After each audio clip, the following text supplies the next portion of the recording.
This is Jeremy with Rockingham Marine. Russ? And if you've got a boat, you could probably walk the walk, but can you talk the talk? Today, we're going to teach you the proper boating vernacular. As you can see, we've got our PFDs, which is boat term for personal flotation device. You do not leave the dock without them. Every person on the boat has got to have one. So right now we're docked, and you can see we've got our buoys, which are protecting the boat from dock rash. And of course, you always need to have on board a casting line or a docking line. And as we're about to cast off, leave the port, we got to undo those and get on the boat. So we're going to cast the boat off. We've been at the gas dock right now. You always want to basically push this boat away from it safely.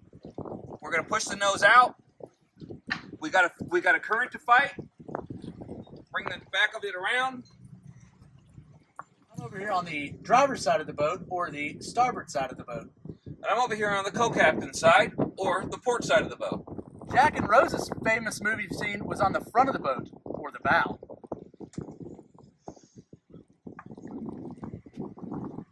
And the back side of the boat is the stern. This is where all the horses are. This is what moves your boat across the water.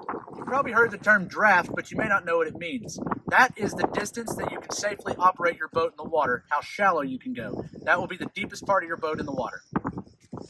Also, if you happen to have any doors on your boat, the door opening is called a hatch.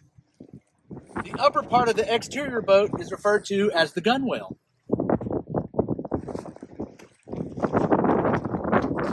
The lowest interior part of your boat is called the bilge. There's usually a pump associated with it to actually help remove the water from the inside back into the lake.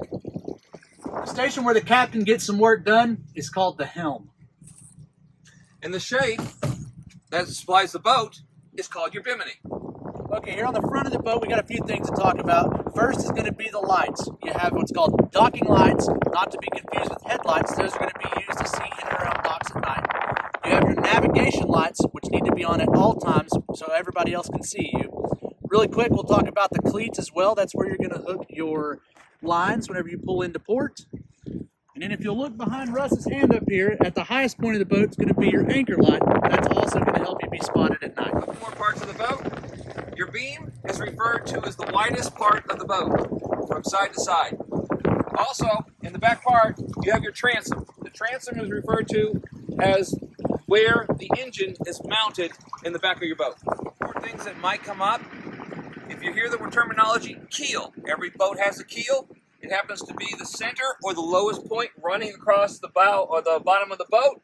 In a particular situation with a tri-tune, you've got three of them. Fiberglass, you got one single one runs down the center. One final term to get you caught up on is you may have heard of trim and been like, what the heck is trim? Trim is the angle of your engine in the water. When you pull it out of the water and you're trimming it up to a higher position, that's where it's called tilt. You can operate that by this switch at the back of the boat, or there's a switch at the helm as well.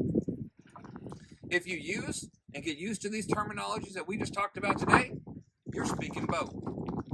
Now you're certified.